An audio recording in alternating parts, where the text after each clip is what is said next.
State University. My name is Professor Angela Mirso, Director of the VCSU Gallery, and welcome to our first Visiting Artist Talk for the fall of 2022 to spring 2023 academic year. I want to give a warm welcome to Evin Dubois, who is here from Paducah, Kentucky. Thank you for the drive up. A pleasure. And just to give a little background information about Evin before I let him talk about his processes. We had a fun morning in the sculpture workshop. We were all covered with plaster this morning, which was fun. And we will showcase some more of those work on the VCSU Art Department Instagram and Facebook page later this week, so stay tuned. Evin Dubois is a visual artist interested in masculinity, adornment, fashion, personal narrative, and the body. Through sculpture, jewelry, drawing, photography, and installation, his practice deconstructs the narrative of an often brash behavior and substance through a variety of materials and media.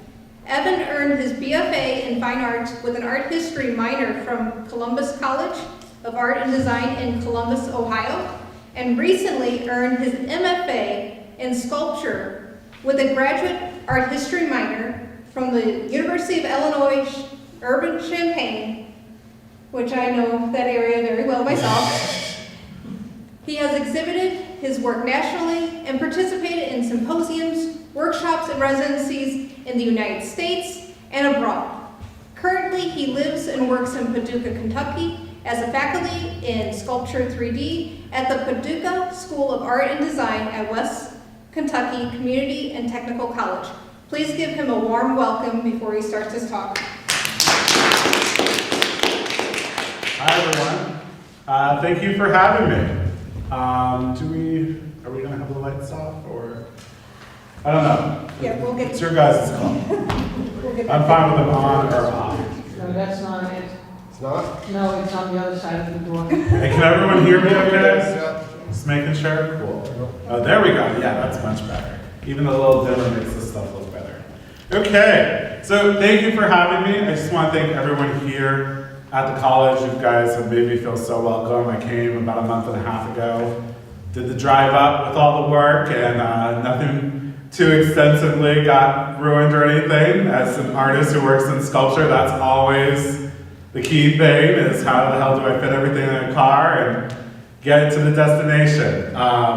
But it was a wonderful experience. I really enjoyed kind of putting it up and getting the work out there, as I'm sure whoever's an artist in the room kind of really appreciates the moment where you just finally get to put it out in the world and almost take away from the responsibility of having to manage it and work it. Become somebody else's problem. But I also have really enjoyed coming back to campus. It's always nice seeing a college campus with a lot of students coming around, so it's kind of nice to see that area. I had a fun-filled morning making some sculptures and getting messy.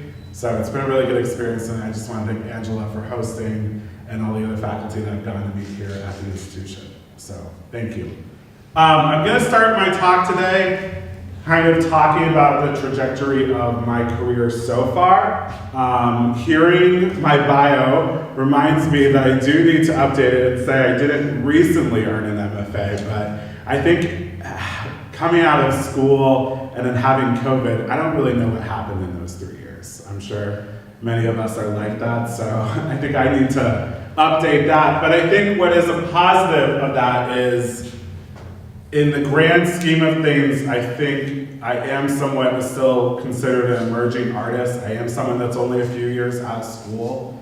And so I think for those of you who are students in the room, I'm really going to showcase a lot of the work and explorations that I did in school to kind of show you guys what your life is going to start to look like after you get out of school, the type of things that you're going to encounter with your work, and how that's going to kind of change into a more fluid cycle of becoming a practitioner of what you are kind of studying now.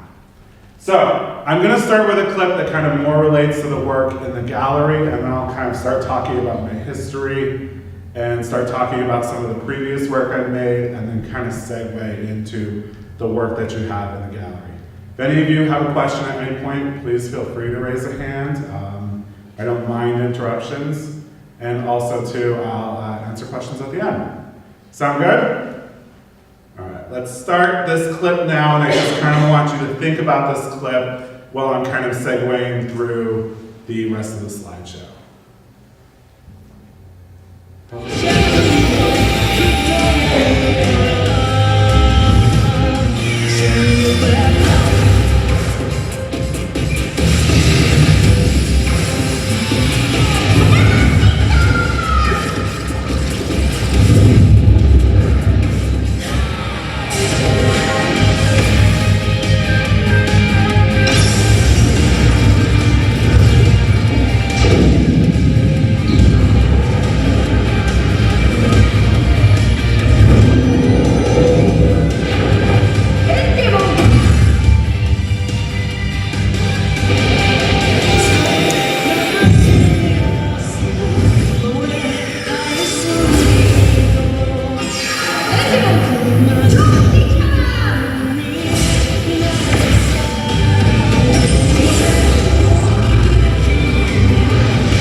So that is a clip from the Japanese version of some of the Digimon Tri movies, and I'll kind of explain the context of that character as we get closer to the current body of work. But I kind of want to start off this presentation talking about some of my history and talking about some of the work I've made over the past about a little more than 10 years. So I started my career in art making at Columbus College of Art and Design in Columbus, Ohio. I was kind of a 90s generation born individual. I moved far away from where I grew up, which is New Hampshire, to go to college in Columbus College of Art and Design. I had no idea why I moved to Columbus, Ohio, and everyone thought I was crazy, but I wanted to get away from my parents and kind of see what the world had to offer. I always knew I wanted to be an artist from a young age. I didn't necessarily know it was visual arts, but I constantly was in music lessons. I hated sports. I was always doing something creative. I was always trying to organize something creative. And around high school is kind of when I stopped being focused in music as an art form and more so interested in visual arts and working with my hands. I found it attractive because I was kind of an obsessive teen that was interested in destroying things. I was definitely on the angry side of my young, angsty teenage life, having a lot of kind of, I wouldn't call them rage issues, but I definitely liked to break things, and I was always heavy-handed, as everyone told me. And that really resulted in creating kind of a need to fix things that I break. And I think that was something that I kind of always knew. I liked to be heavy-handed with things, but then I also was someone that liked to mend things. And I think some of those things can become very seen in my practice today. But when I was in school, I think it's important to kind of find that moment that something clicks for you when you're in school. That moment where you kind of really do decide, that is what I want to do. This feels right, this feels like me. And that moment was when I saw two different photographs. First, there was this photograph of David Wojnarowicz, who was an AIDS activist who died in the 1990s. He is very famous as a performance artist as well as a painter, and unfortunately he died in 1994 of the disease. And this was a famous photo of a jacket that he wore to an ACT UP AIDS demonstration in 1988. And the other photo was this photo, one of Richard Serra throwing lead at Leo Castelli's gallery. Both images really impacted the way I thought about making art. It also impacted the role in which I thought an artist should take. I was very interested in how David was kind of a queer activist who put his body on the line to make statements. But I also found Richard Serra to be kind of a pivotal figure utilizing material to talk about metaphoric masculinity and manifestations of that. Now, they could be two polar opposites. While yes, they are both white men, David, kind of a queer activist, was always rejected by the art world until his dying day, when he then kind of became part of the AIDS art movement that has since been canonized. But then we have Richard Serra, who's kind of known as a big art star, lots of money funding into his artwork, and we see kind of his major installations that are installed in galleries all over the world. But these two figures, I think, represented something very important for me in two different ways. I connected to David as he really utilized his body to adorn his message and used his body to communicate that as a vehicle of expressing himself. And I found Richard to do a similar thing, yet he was more interested in the physicality of material and how he utilized his body to dance with it. And what these two photographs resulted in was a body of work within my undergraduate career that kind of focused on the merging of sculpture and jewelry. I think also the two photos spoke to me because in my undergraduate career, I was constantly in jewelry and sculpture classes. My work was always too tiny for the sculpture professor, and my work was always too big for the jewelry professor. My work was always made too nicely for the sculpture professor, and the jewelry teachers thought I had no skill whatsoever. And so what I decided to do then was to make my own clunky jewelry, to use jewelry as a way to talk about masculinity and being this kind of angry young man that couldn't please anyone and couldn't make beautiful things. And so what resulted is kind of all these different gestures relating to those two photographs. Most notably, the first thing that happened was I started throwing metal at clothing. I started throwing silver at clothing and lead on clothing. For some reason, the lead didn't catch fire, but the silver totally did. My jewelry teacher was so insanely angry when I threw $100 worth of silver on a sweater, but then no one cared when I threw $100 worth of lead anywhere except the lab tech, who was like, that is so toxic, we can't even have this conversation. I don't think he thought it was toxic in the ways that I was attracted to its toxicness. But I think what kind of resulted was a body of work that talked about wearability and kind of talked about the masculine performance of adornment. I really wanted to challenge narratives of what a jewelry practice was, but then I also every day said to everyone, well, I'm not making jewelry, so just leave me alone. And I think when you're in school, it's important to realize like the amount of defensiveness that you have to roll into school with every day, you just don't have to in your professional life. Like no one ever asks you to categorize your work like this ever again outside of school, which it's funny because we as teachers who hated it when it's done to us, we totally just do it to you guys to like drive you freaking insane. And that is like what my whole undergraduate career was, just being insane by this practice. But what I think came from that was really looking at gendered gestures and what their associations were. Whether it was needlepoint, whether it was embroidery, whether it was jewelry making with silver or a material like lead. I think I found poetics in the material and I found harmony in the process. What I then think was always kind of everyone's shtick was, well, why are you adorning this like insanely problematic gendered clothing? The like wife beater, masculine tank top, and the like ugly grandma sweater, and the weird like sexualized overalls, and that I never really had an answer for. It was just the clothing that I was probably attracted to and couldn't fit into. So there was a moment where I couldn't use my own clothes because it was too personal, but then what were the other clothes that were cheap and easy to use, but necessarily weren't mine? And I think you can see here some of the work that resulted from that. Again, very prevalent during this work was the conversation of scale. what it meant to be kind of overpowering someone and lightly kind of gesturing towards them to come closer and look at some of the delicate details.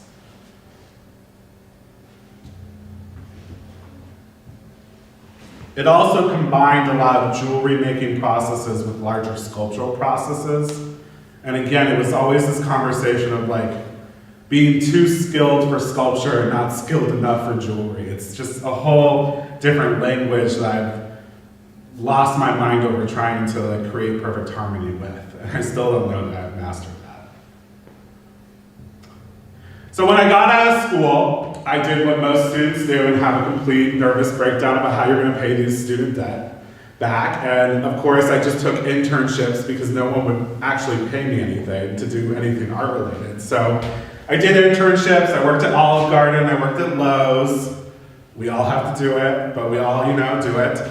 But I think in the short time that I was kind of out of school, I really stepped away from like an art lens of going to an art school, and I really started to look at what inspires me outside of art history. I think you could kind of see in my undergraduate career that it's like very academic. It's very like, I studied art history and I studied gender theory and I'm gonna create this work that kind of challenges these boundaries.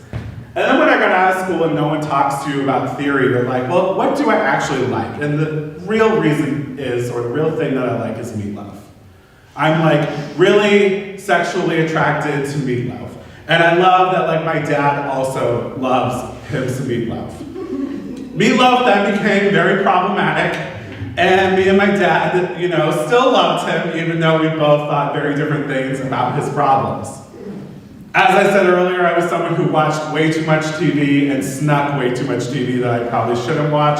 For those of you who don't know this reference, this is the original US version of Queer as Folk.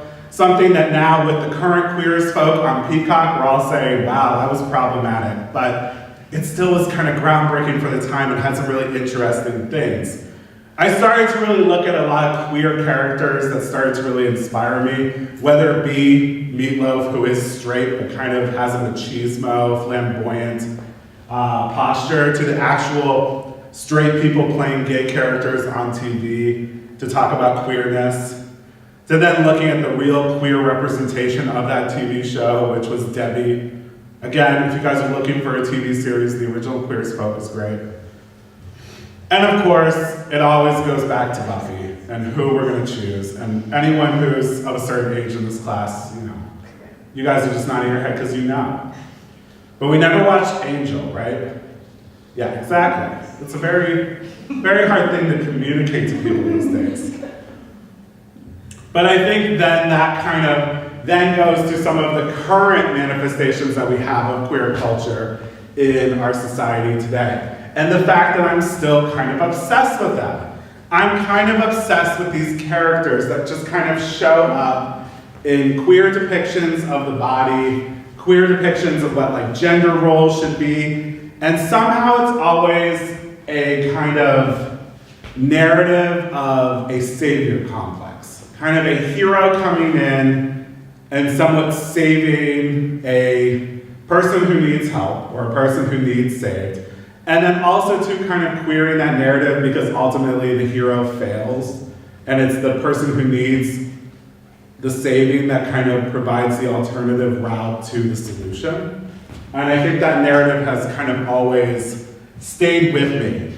So as I'm out of school, like I said, I abandoned all kind of my smart art qualities throughout our history. I stopped talking about theory and I really look at things that inspire me, like movies. I really look at musicians, TV, and I think those things can totally be inspiration. Your work does not always have to be smart. It doesn't always have to follow a timeline. It doesn't always have to be in a museum to be inspiring. You should pay attention to what kind of, raises questions in your mind and what you're physically or, image-wise attracted to in some sense.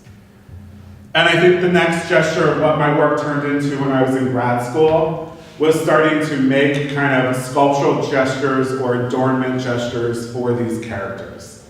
And one of the body of works I made was where I created these giant Mickey Mouse stickers, and then I would put them on photographs over the hands of the boys that were in the Outsiders movie.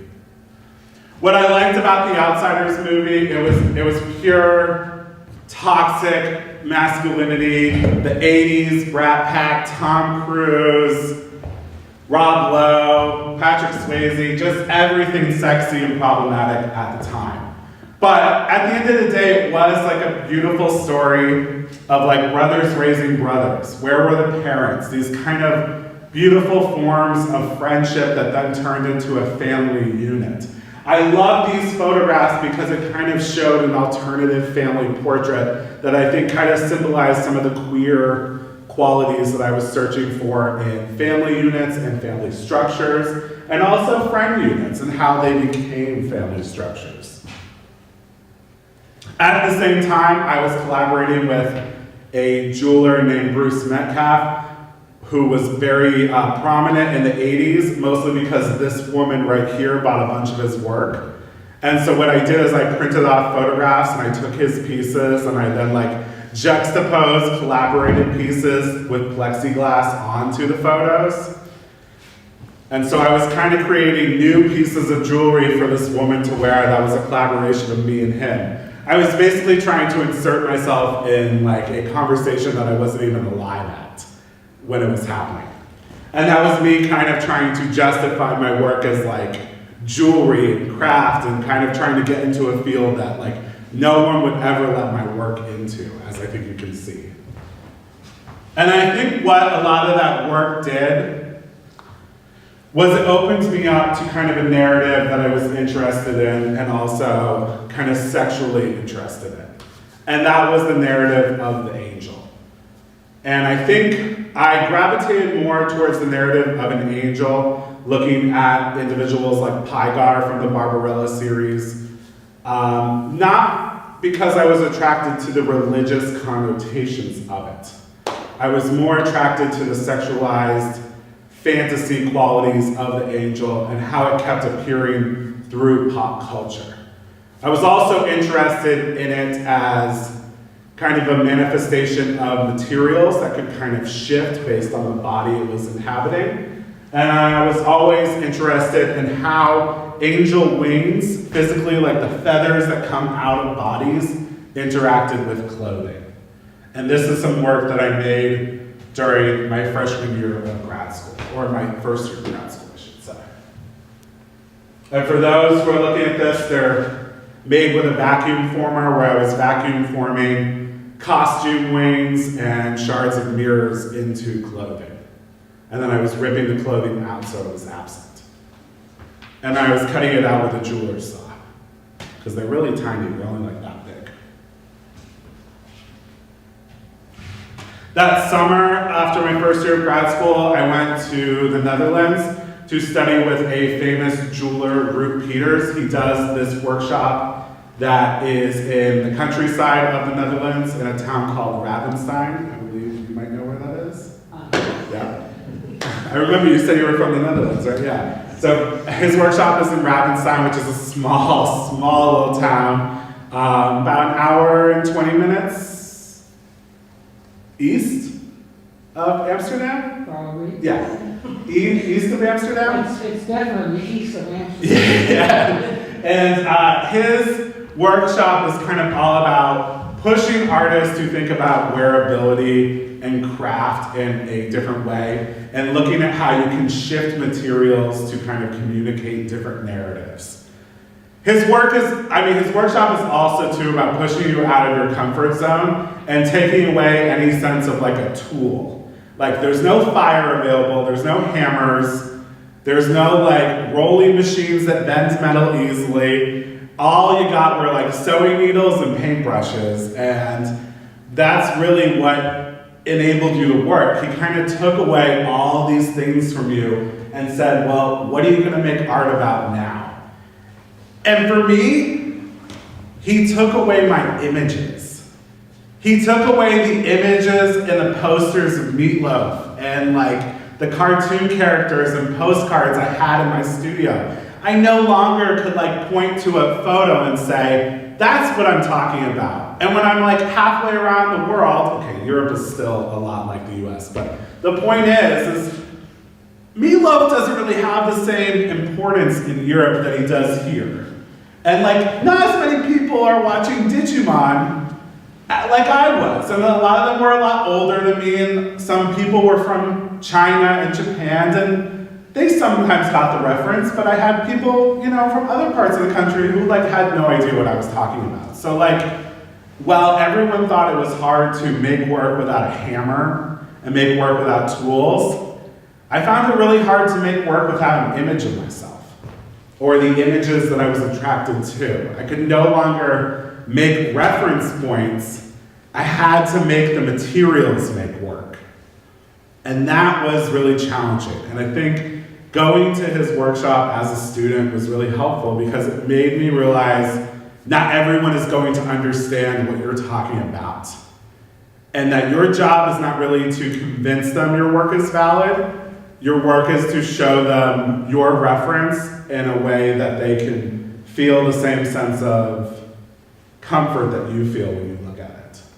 They don't need to watch 7 seasons of Buffy to kind of visually get the comfort you get at the end when all the potential slayers become a slayer themselves, to know what that kind of feels like.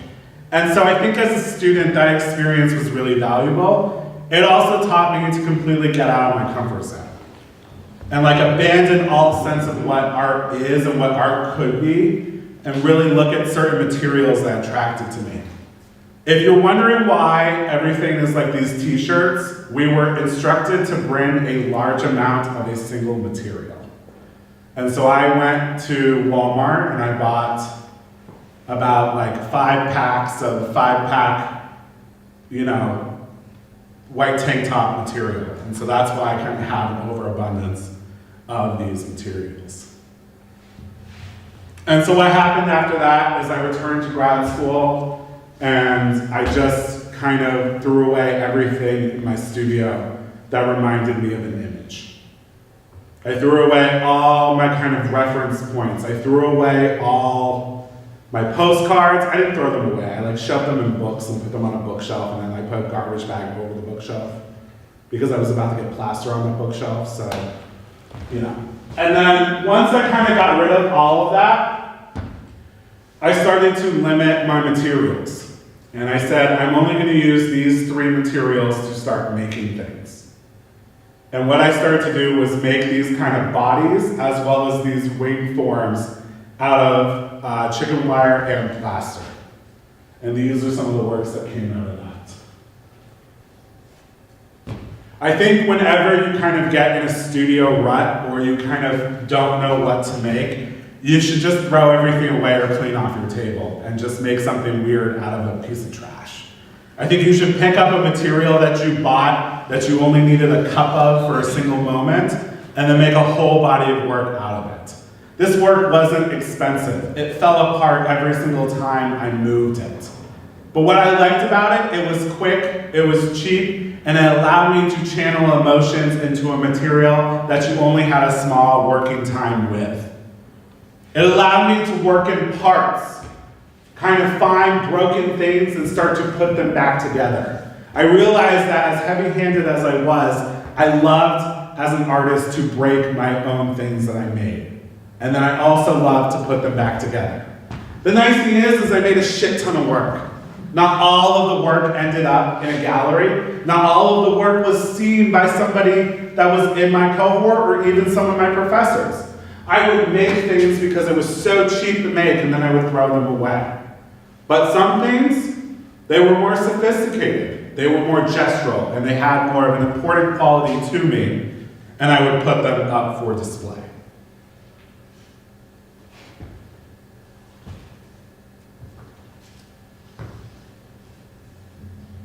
And eventually, the wing forms, the fragments, they turned into whole-blown bodies for me. I just started to create bodies. The bodies that I was missing from the images on my wall. So while I think it was a good thing when I went to the workshop in the Netherlands that I didn't have any of my reference photos, and then I came back to my studio and got rid of them so that they weren't constantly clouding my brain, I longed for that. I longed to make sense of the lack of icons I had in my life, the way I kind of channeled my personality through these characters and these manifestations throughout time that I was just so interested in kind of resembling and interested in dissecting, critiquing, but also celebrating. And eventually the work just turned into the bodies that I wasn't trying to focus on. The bodies that I wasn't really trying to stay away from at all throughout this whole process. So then when you're in school, you have this moment where they're like, okay, make a thesis. Talk to us about what your statement is for this whole time being here. Like, why the hell did you come to grad school? Why the hell did you make this weird work for 3 years? And like, what are you gonna do with it after? So for the thesis, I kind of had a moment where I was like, okay, I was totally boy obsessed with all these icons. I was a pop culture junkie. I was someone who watched too much TV and spent too much time thinking about these characters. But then I also had this moment of absence from them. And I longed for them. I was a geek. I wanted these characters back in my life. And throughout the making process of the work I was making throughout grad school, there was one individual that I really missed specifically. And that was of Warren Worthington III, also known as Angel, one of the original team members of the X-Men.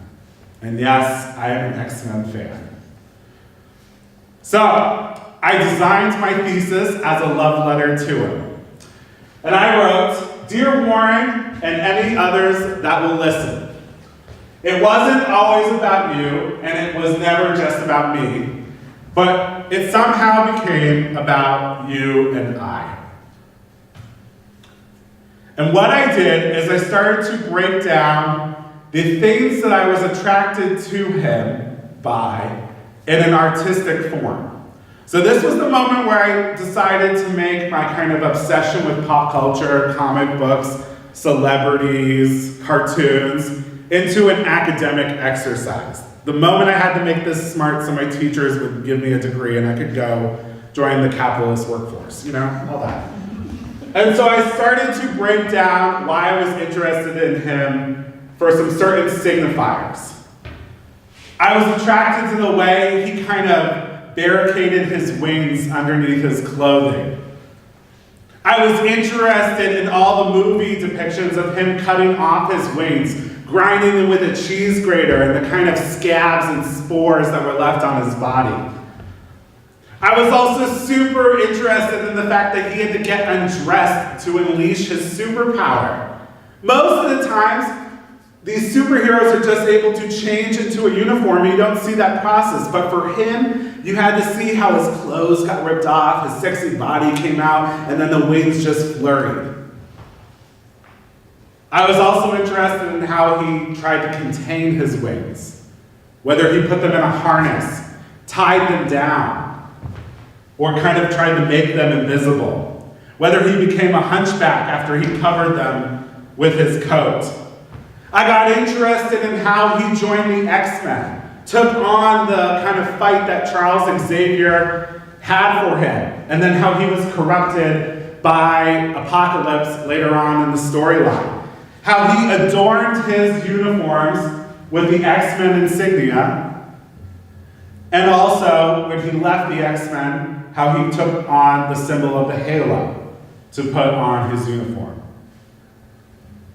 And then, for any of you who do know the X-Men, there is a moment where he as a character is corrupted by an evil supervillain named Apocalypse, and his fluffy white wings turn into these metal shards. This moment of kind of physical transformation happens because he is corrupted by a sinister individual, and his wings turn into metal. As you can probably see by now, this materially filled in the gaps between some of the materials I was already using. So I broke my thesis down in the way that Hal Fisher broke down his kind of groundbreaking photographic works called Gay Semiotics, where he kind of broke down certain signifiers that identified gay men in queer culture around the 70s, whether it be hanky codes, bondage, or different other forms of adornment. I started to look at these things and how they could kind of signify certain qualities and or certain visual cues. And this is some of the work that resulted from that. I made these bodies to represent Warren, and I tried to put some of the 7 things that I was kind of interested in into these larger sculptures. Whether it be this one, kind of showcasing the moments in which his wings kind of spore out of his body, or this piece where he tries to hide his wings underneath his coat, creating a hunchback form that's attached to his body. I was creating these forms to kind of showcase the body in a light that would kind of be digestible to an audience, but also read to kind of fans of the superhero. And this moment kind of represented that moment where his wings turn into metal. And you can see some of the X insignias that kind of were put throughout the piece. Now I'll have to say with this work, the criticism was not that it wasn't big enough to be sculpture. The criticism was not how it was made in terms of referencing some of the jewelry, more adornment things that we saw. But the criticism was, why are you so obsessed with a cartoon character? And is that worth an academic thesis? What is the difference between what you're doing and what people who sit at home making deviant art websites do, where they make just like beautiful portraits of superheroes making out with one another? What is the difference? Aren't you just making fan art? Like, this is already an art form. It's an illustration, it's an animation. Why are you just making a copy or a representation of something? I don't know that I had the answer to that at the time. I just was really obsessed with these characters. And I really longed to make my work about these characters. And for me, it was just as much referencing art history as it was these specific characters. And I think when I got out of school, I did get the degree, by the way. I mean, I wasn't ever worried about that. I just think they always like press you with these questions. And it's, oh yeah, here's the degree. Just go out into the world, do your thing, tell us when you win an award because we'll publish you, and then we'll still ask you for money. So it's all good. But, you know, graduating is great. I was just talking to a friend the other day, and she was like, well, I really want to go get my PhD. And I was like, I have no desire to go back to school. Like, I'm glad for people who want to do it, but I like did the MFA, and I don't know that I need a PhD for anything. Like, but if you want a PhD, go for it. I told her to go for it, but she was like, come back to school with me, and I was like, no. As much as working life is hard, I'm just gonna keep working.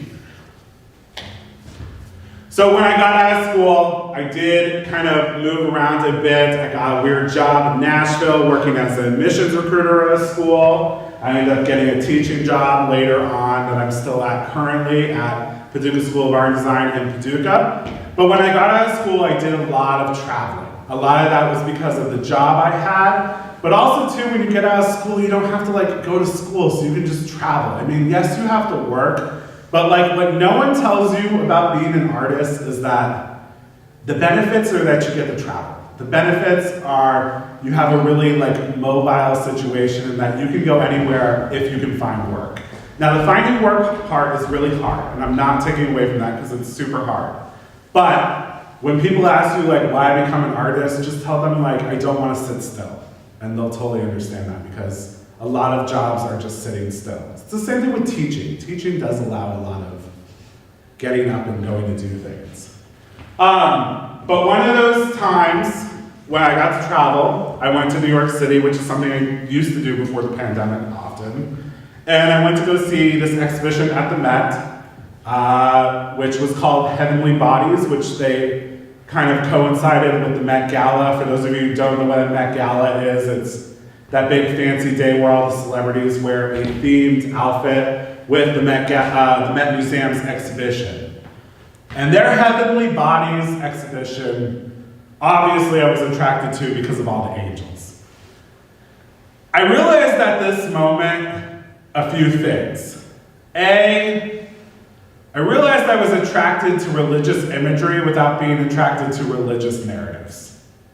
I really liked the concept of the angel. I loved the kind of Renaissance paintings I've seen throughout my whole life, even though I didn't really identify with some of the religious stories that I think we're all familiar with. And what I realized too is that the work that I was doing about characters was not all that different than people just making representations of Jesus Christ and Mary Magdalene and like shepherds and angels for like all of human eternity. The only difference is that my book or my character reference is not like a coined religion that takes funds and creates social structures and countries and around it. And I think once you kind of realize that moment that the work gets justified in your own brain, where you don't really have to justify it to anyone but yourself, is a really important moment. And I think some of that stuff that happened in between grad school and my current work allowed me to kind of regurgitate some of the things I wanted to make in school. I then had the balls to do it. I then had the time to do it, and then I didn't have to show it to anyone or prove it to anyone. And I think for those of you who are in school, like that's a really liberating moment. I don't say that to like make you hate what you're doing now in school, but there is a moment where you get out of school that like your art becomes justified to you. And I think that's what makes it a career and somewhat of a lifelong journey rather than something you do in school and you stop once you get the degree. And these are some of the works that kind of came from that time period. But my most current work came out of being stuck at home in the pandemic, where all I did was watch these TV shows again and again and again and again and again. Because what else was I going to do besides email my students and tell them to somehow do online school when no one knew what it was? And this moment from grad school kept coming to me. There was this moment in grad school where I had a student come in and they said they wanted to make a sculpture about the Swan Princess. They had seen some of my sculptures about the X-Men character, and they were in my sculpture class and they said, I love how you make work about characters.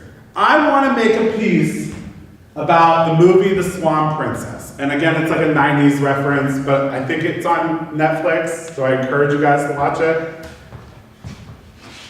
And what I asked her is, well, what do you mean you want to make a sculpture about the Swan Princess? And she's like, I want to make a sculpture that captures the moment where the swan turns into human, or vice versa.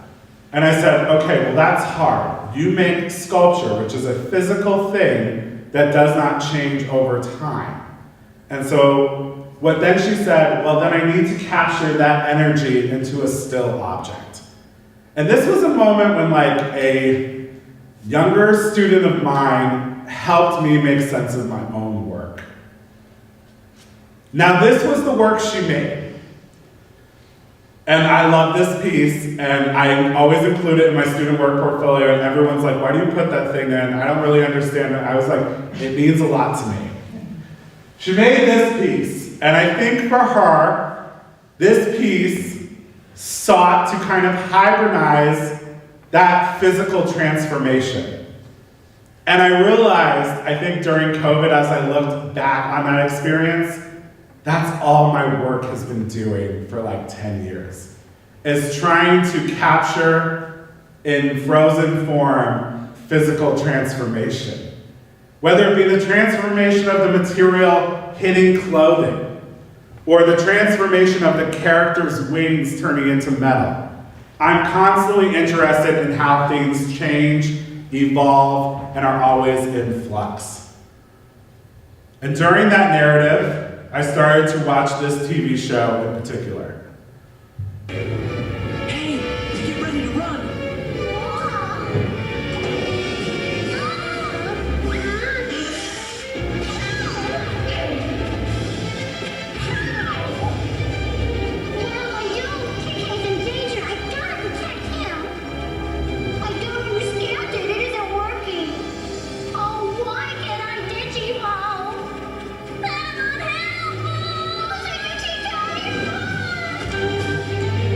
Hang on, pal.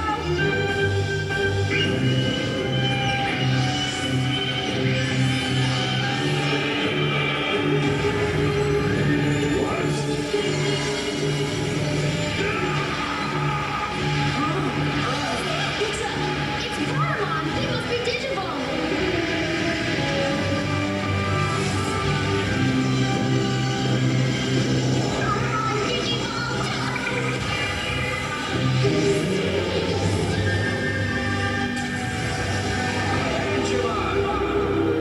Hey, Patamon finally digivolved.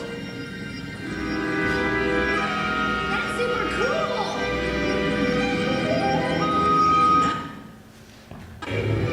Hey, And what I focused on was the kind of cartoon, the Digimon, which is kind of a Japanese cartoon that then came over to the United States, and I kind of put English over it. And what I was mostly uniquely interested in was of the Digimon, Patamon, who does digivolve into Anjumon and then further representations of angels. And I think obviously from my presentation you can see why. What I also really loved about this moment is it was a way for me to kind of make the kind of process of physical transformation into a materialized frozen form that is a sculpture. For those of you who don't know what Digimon is, it's a TV show where all these young, like 11-year-olds get transported into what they call the digital world. They all get assigned this little Digimon, which is a little partner or monster, that then they can help digivolve into larger creatures with more powerful abilities. They then fight off evil in the form of evil Digimon, evil monsters, and then they de-digivolve back to their original form.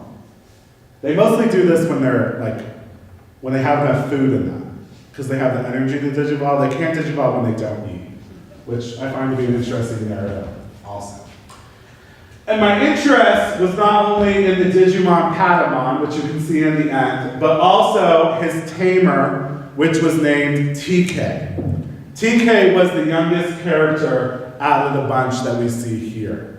TK also had an older brother, Matt, who's pictured right next to him. I don't know about you, but when I see these images, I think of The Outsiders that I was kind of referencing before. Kind of that weird moment of puberty where teenagers start to act like adults even though physically they are not adults. And then they kind of have the responsibility of saving the world on their hands. I don't know. It's probably just something I'm interested in.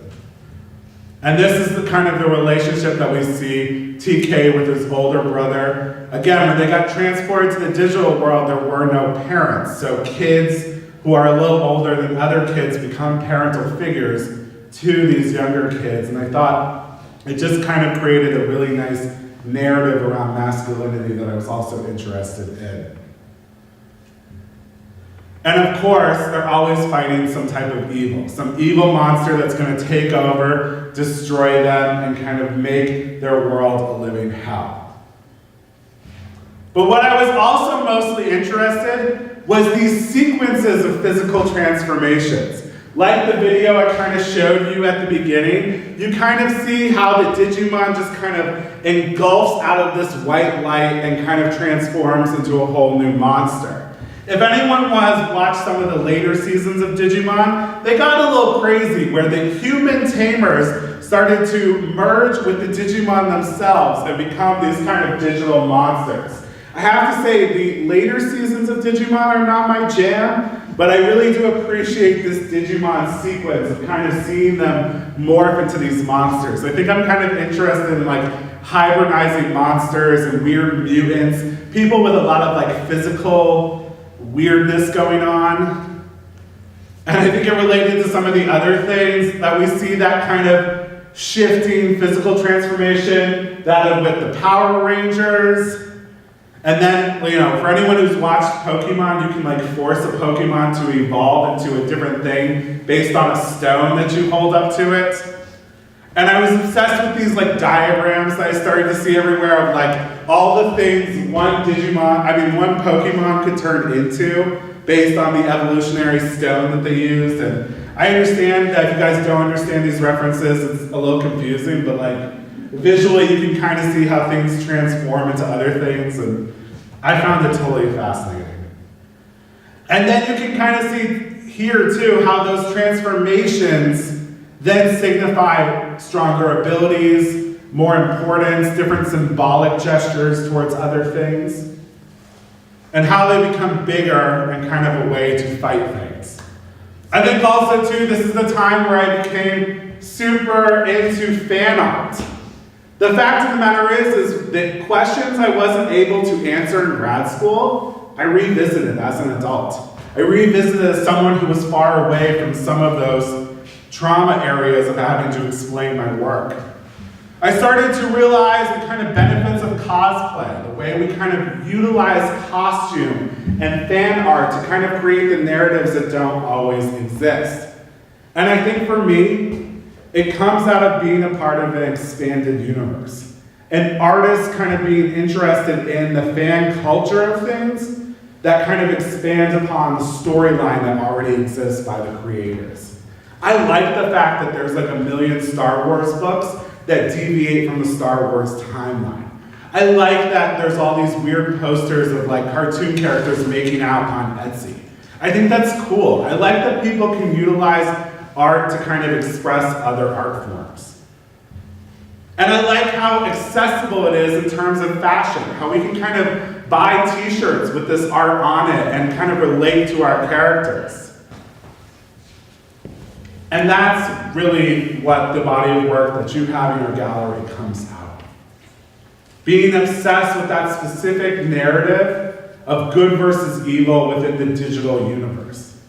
The way in which costume and fan art plays into making different physical representations of the character itself. Giving the character new life off the screen and then into physical space. My work references classical imagery that you see within religious art, art history, as well as fan culture, pop culture, music, illustration, comics. And at the end of the day, I'm interested in not hiding those qualities, not lying to the viewer about what I'm inspired by, or at the end of the day, trying to make it smart. I got no problem now referencing what I'm interested in. But I have to say, it took a long time to really get to that point. And I think that's important when you look at your artwork, when you kind of have to justify it to others, but more importantly, when you have to justify it to yourself. And ask yourself whether it is art or whether or not I am creating something of substance. I think that's an important question to ask yourself as you kind of continue to make work. And I think if anything, the work in the gallery for me was kind of an opportunity to re-explore a new body of work that's still kind of related to some of the things from my past, but responded to a moment of isolation. A moment where I couldn't really communicate with others. And even though a lot of the physical making of the work came after the severity of the pandemic, I think you can still see the kind of lonely, isolated qualities that this work started out in some of the work. The way in which you feel disconnected yet connected through physical forms of clothing and interaction. For me, I was just trying to have fun. I was just trying to represent things and create moments that kind of captured the moving images that I saw on the screen into a physical form. But I think they definitely touch on things that I've been interested in all along.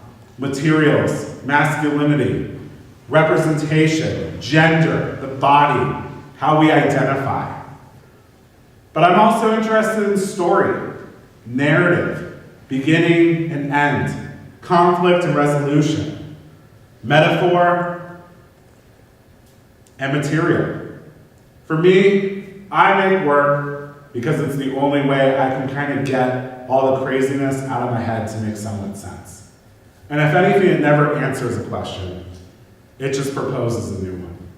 And I think as an artist, I think that's really important to kind of keep asking those questions and searching for the next obsession. So I don't know what I'm gonna make work about next. I don't know what weird TV show I'm gonna watch and then decide to make a whole body of work on, though I'm leaning towards Power Rangers. I'm really leaning towards Power Rangers, but Power Rangers aren't a cartoon, so I gotta figure out how I approach that if it's not a cartoon, because it's gotta be something then different. But I think that's what I'm leaning towards. But I hope I didn't zoom through that. Oh, no. I'm happy to explain any of the work in the gallery more in depth.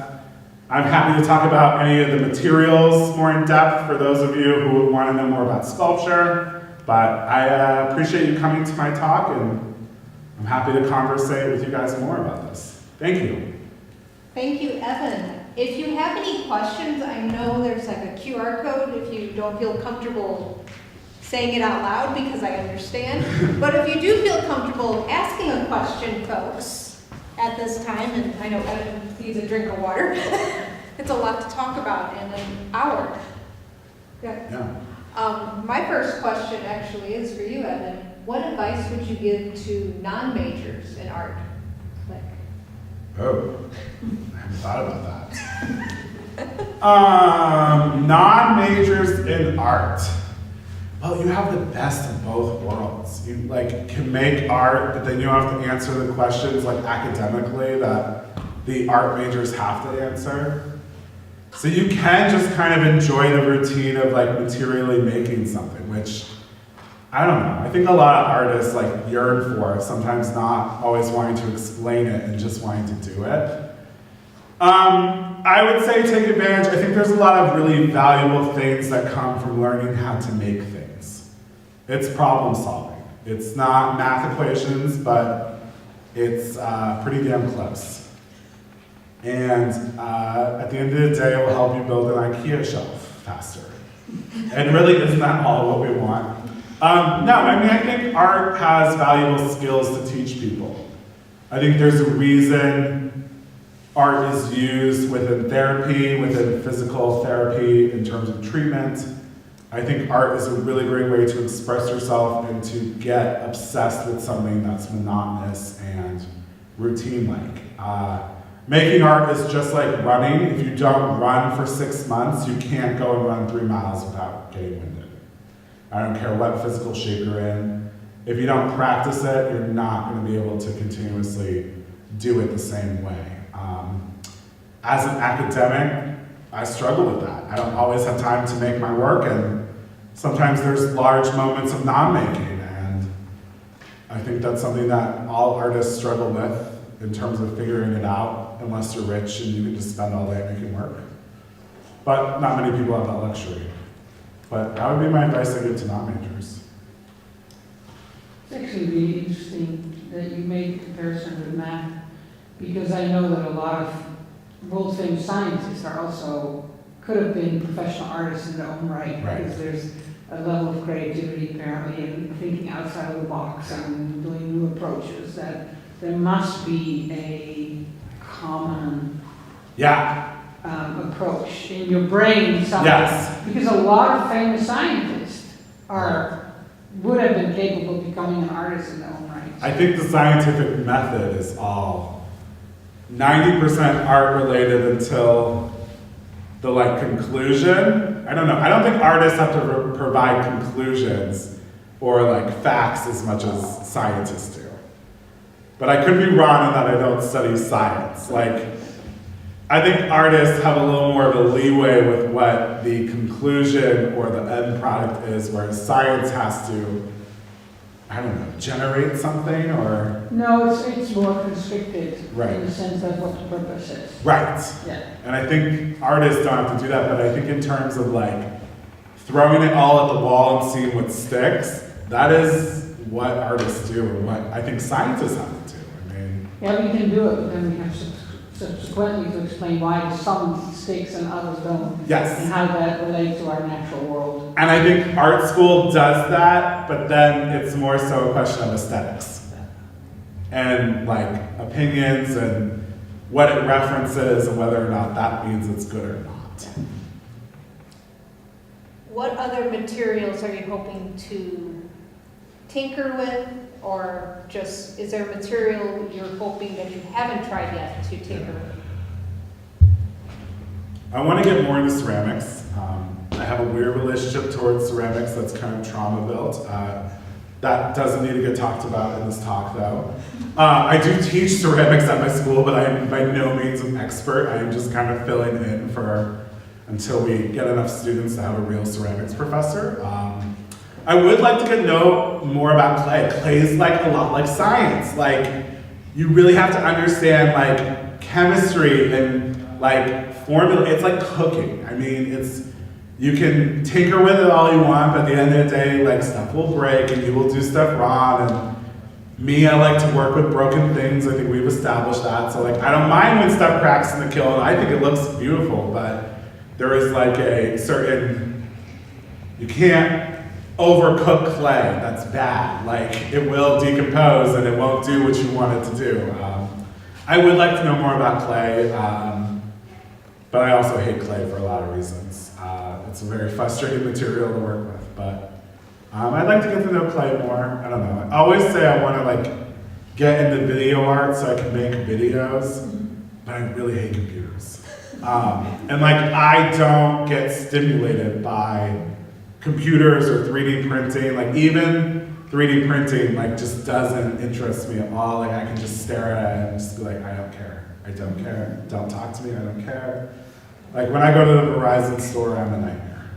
I don't want anything to do with technology, but I always say like, oh, I really should learn more. And I don't know. Me having a website is like as much as I'll go towards that. But I think I would like to know more about photography. I like do know enough about photography, but I don't know a lot. The darkroom or DSLR? Oh, digital. Digital. I did darkroom for a while in high school. I was lucky enough my high school had a darkroom. And then I went to college and they had a darkroom. It's fun to do, but I don't know. It's really expensive to do as like a professional. That's the struggle when you get out of school is how do you continue making the things without the resources of the school, and mostly you teach. As every academic will tell you. Do you think with gender identity should be talked about more in the art world? As I know you brought it up in your talk, and do you feel it should be talked about more so, or? Yeah, I mean, I think art history, how do I word this?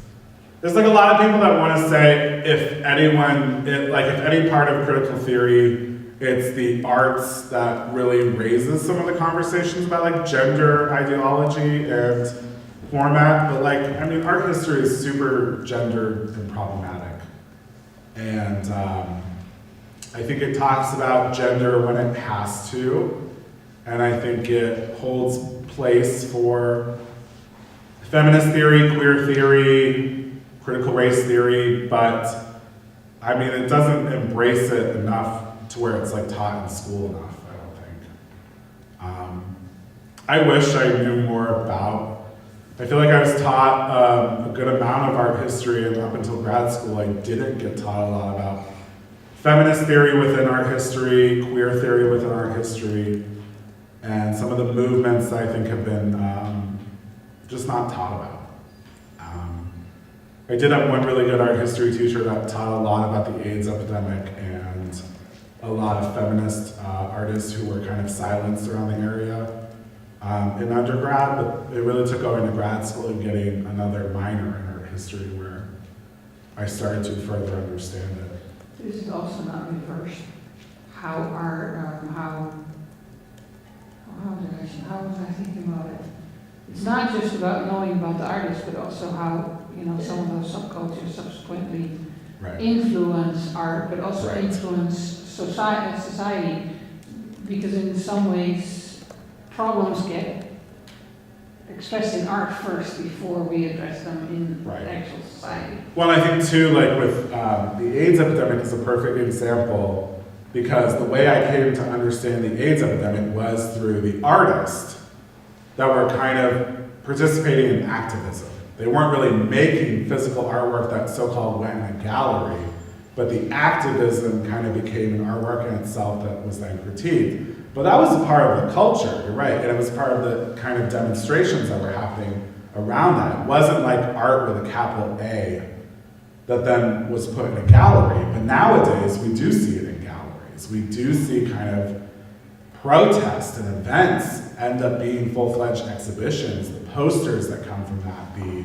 performances that come from that, the videos, and all that stuff is kind of seen through an artistic lens. Particularly the AIDS, it was about survival. Right, They didn't have any other choice, right, because that was the only way they could get the attention right. that it needed. And then I think like a lot of those things do end up later on in pop culture and TV shows. I mean, you look at like a TV show like Queer as Folk, at the time it was revolutionary to be talking about those subjects on TV. It had to go to the pay-per-view Showtime channel.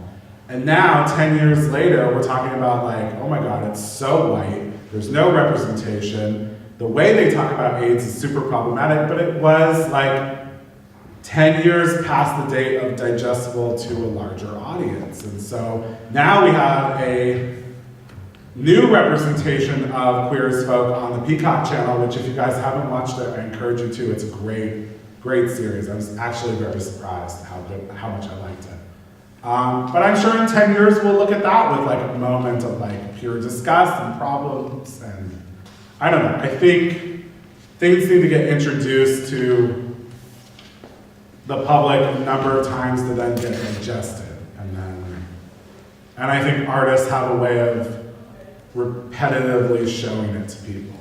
Whether it's digested or not, I don't know if that's what art is there for, but I don't know. I don't remember the original question. I think you pretty. Yeah, I think I answered it, but I don't know if I remember the original question. About gender. Gender Yeah, something about identity. gender. I mean, I think we're talking, I think we're talking about gender in really interesting ways, in ways that I didn't think we would 10 years ago or even 10 months ago. I mean, gender confuses me, and I'm someone who like is really interested in it and studies it and like somewhat makes manifestations of it. And like, I have a problematic relationship with it. I have a strong relationship with it. I am, I don't know. I just think gender's a really complicated thing, and I'm happy we're talking about it with complications. I think that's fine. I think it's fine to struggle around the subject, as long as you're respectful. So I'm happy we're talking about it. I don't know that, I think, things are changing, and I like some of the discussions around it. Any other questions?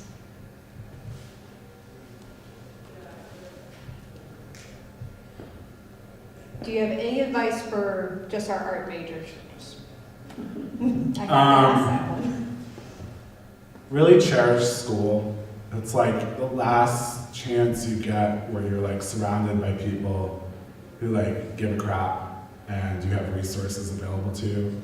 I mean, you'll get out of school and you'll create your own communities, that's for sure, but like, I don't know, it's really valuable time, and I think everyone thinks they take advantage of it, and then if I only had a bit more time in school, the things that I think I could have done, and I don't know. I think when you get out of school, just don't say no to things unless they're super abusive of your time and labor. Just say yes to things until you can't say yes anymore, and that's how you'll get other things that you want to say yes to. But don't let your time or creative passion be abused. So say no to unpaid internships, is what I'm really trying to say. but say you will intern for minimum wage. That makes sense? No, that definitely makes sense, I Yeah. think, for all the students here. At least require them to pay you enough to like afford lunch. Or coffee at least. Don't work for free. But yeah, I mean, cherish the time you're in school and make contacts with the people you go to school with. Your teachers do become your colleagues. The people sitting next to you do become your friends that you stay at their house when you're driving to North Dakota. I stopped by 2 people's houses on the way up the first time. This time I did Airbnbs, but that's because I went a different way. I don't have a friend in Omaha, so I need to become the friend in Omaha because I want to move to Omaha. You know. Yeah, so you'll have friends who move different places and they become your network. So, but yeah. Any other questions? And if you don't feel comfortable saying them now, you can email Evin. He'd Yep. be more than happy to reply back. Before you all leave, there is a reception afterwards with free food. I cannot repeat this enough. There is free food afterwards, that if you're looking for food before going for dinner, there is free food, and the jazz combo will be playing right after that. From 5 to about 5:30. It is about 4:45. I again thank everybody here coming to Evin's Artist Talk, and again for thanking Evin for taking the travels from Paducah, Kentucky to come up here to Valley City, North Dakota, where yes, it did not blizzard yet. Yay! Thank you. Thank you for having me. I appreciate it. Have a good evening, folks, and we'll see you again next week in the Performance Hall for the Kiowa Indian Talk.